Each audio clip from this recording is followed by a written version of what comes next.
একাধিক দাবি দাওয়া নিয়ে নদিয়ার কৃষ্ণনগরের জেলা শাসক দপ্তরের সামনে অবস্থান বিক্ষোভ ও ডেপুটেশন কর্মসূচি পশ্চিমবঙ্গ আশাকর্মী ইউনিয়নের।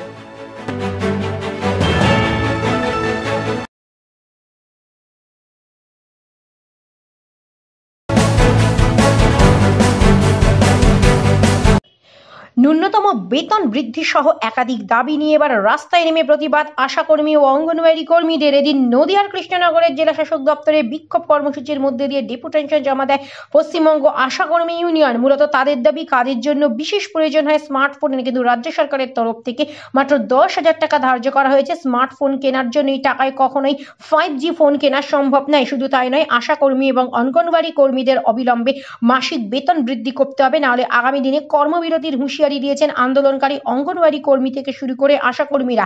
এদিন নদিয়ার কৃষ্ণনগর শহরের প্রাণকেন্দ্র থেকে মিছিলের মধ্যে দিয়ে জেলা শাসক দপ্তরের সামনে দাঁড়িয়ে বেশ খানিকটা সময় অবস্থান বিক্ষোভ করতে থাকেন ইউনিয়নের সদস্যরা। হাতে প্ল্যাকার্ড নিয়ে তারা দাবি তুলে ধরেন প্রশাসনের দৃষ্টি আকর্ষণের জন্য। এরপর জেলা শাসক দপ্তরে গিয়ে জমা দেয় ডেপুটেশন। তবে মঙ্গলবার সারা রাজ্যের পাশাপাশি নদিয়া জেলার কৃষ্ণনগরে একইভাবে এই কর্মসূচি পালন করতে দেখা গেল পশ্চিমবঙ্গ আশাকর্মীর সদস্যদের। যে শর্তাবলী দিয়েছে রাজ্য সরকার 10,000 করে স্কিম ওয়ার্কারদের টাকা দিয়েছে, কিন্তু মিড ডে মিলদের দেয়নি। পৌর আশা, রুরাল আশা এবং অঙ্গনওয়াড়ি কর্মীদের জন্য দিয়েছে এবং তার পিছনে 14টি শর্ত চাপিয়ে দিয়েছে। আমরা শর্ত প্রত্যাহারের দাবি করছি এবং এই পোর্টালে কাজ করানোর সিদ্ধান্ত নিচ্ছে। এই পোর্টালে আমরা কাজ করতে দেব না।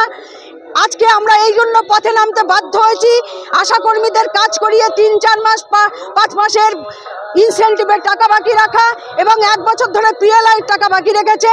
বকেয়া টাকা সমস্ত মেটাতে হবে এবং বেতন বৃদ্ধি করতে হবে, সরকারি ছুটি দিতে হবে। কর্মরত অবস্থায় কোনো কর্মী মারা গেলে তার পরিবারকে 5 লক্ষ টাকা দিতে হবে। এই সমস্ত দাবি নিয়ে আজকে আমরা পথে নামতে বাধ্য হয়েছি। আমাদের দাবি যদি সরকার কর্ণপাত না করে, তাহলে আমরা এরপরে কর্মবিরতিতে নামতে বাধ্য হব।